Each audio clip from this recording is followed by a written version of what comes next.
Hello everyone, we're picking up from part 1 where we left off, where I did some sketches of some drip art, and then I took a little field trip to the local antique store to pick up some bits and baubles to put together some pretty funky looking hair clips. But let's see how I do with the second one now that we've got the first one complete. And if you haven't seen the first one, you need to backtrack to the first video and see how that came out, because that was pretty impressive for my first try, if I do say so myself. Now what we're going to do here is I'm going to slip this sketch. It's a little bit different than the first one, but it's kind of just a rough drawing, and I'm putting that underneath my silicone mat as a guide.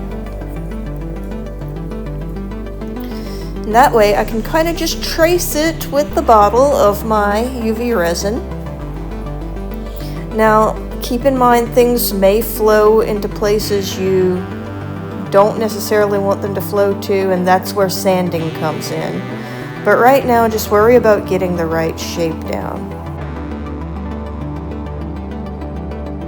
And as you can see, we're just going to cure as we go along, and this stuff cures pretty fast. It probably takes less than a minute, but make sure it gets done nice and hard, and then we'll keep adding.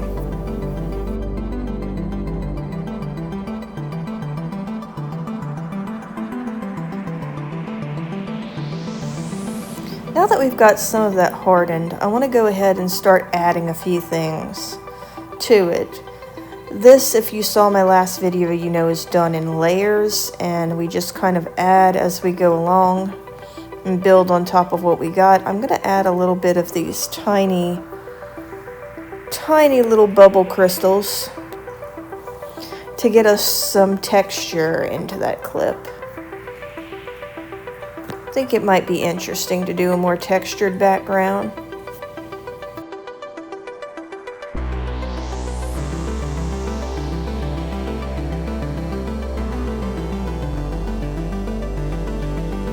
And I don't want to film every second of the curing of this, because that really will take forever.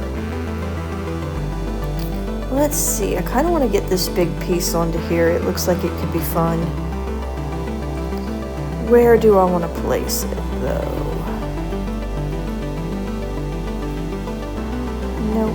I think I'm probably going to go ahead and slide it back to where I originally had it. Little end there almost looks like a bump on the drip itself. That works in my favor. So we're just going to put down a little bit of this UV resin, and we're kind of just using it like a glue, and we're just going to cure as we go along.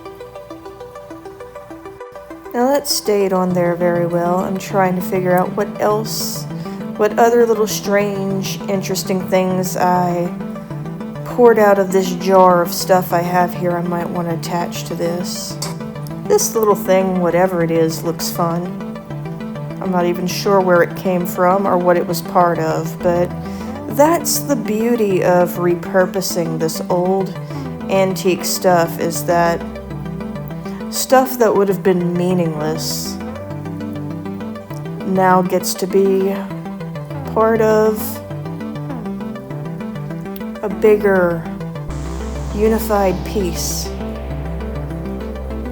It's kind of cool to think that all of these little things that may have sat in that mason jar for years are finally being brought to life to come together and make something beautiful. I just feel like there's something very sad about forgotten and discarded objects. And I like the idea of giving beautiful discarded things a chance to shine, literally. And it's a bit like building a sculpture in a way, even though it's just going to be a little hair clip, because you're not quite sure what you're going to throw into it or what it's going to end up looking like in the end. You just know that something that didn't have much purpose before is suddenly going to find a new purpose. And I think we can probably decorate that little flower, but let me cure it first. I just want to make sure it's not going to go anywhere on me.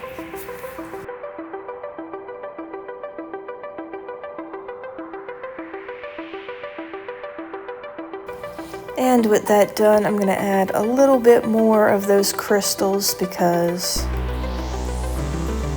I want to keep building that texture around them, and I'm also securing the other pieces I have in by adding a little bit more resin.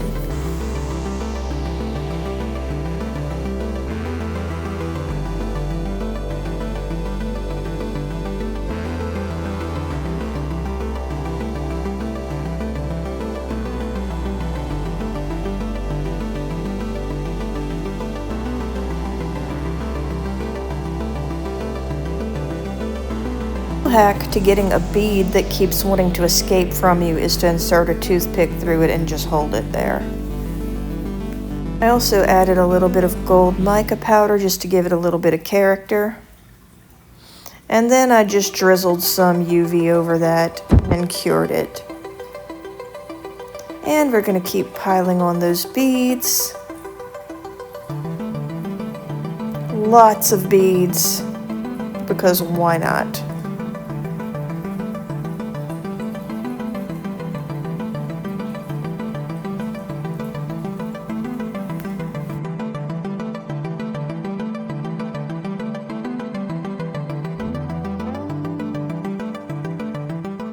Okay, and now that I have all that cured, I want to put this little clip here, this little alligator clip, but I don't want it to cure and fuse together when I put down the UV, so I've inserted some silicone between it to kind of keep that from happening. It looks like that's staying on. And there we have it. I'm using my wig once again to show that it does in fact stay in someone's hair. And if you've stuck with me this long, why don't you go ahead and like and subscribe? I'll be posting more awesome stuff like this, and it will help my small channel to grow. That looks wonderful. Actually, I think that's a red hair color too. It really does go with the artwork. Yes, indeed. I'll probably be doing some more resin jewelry in some of the next videos, and I think I'm going to have a lot of fun experimenting with some of the new stuff I have in. Until then, see you in the next art story.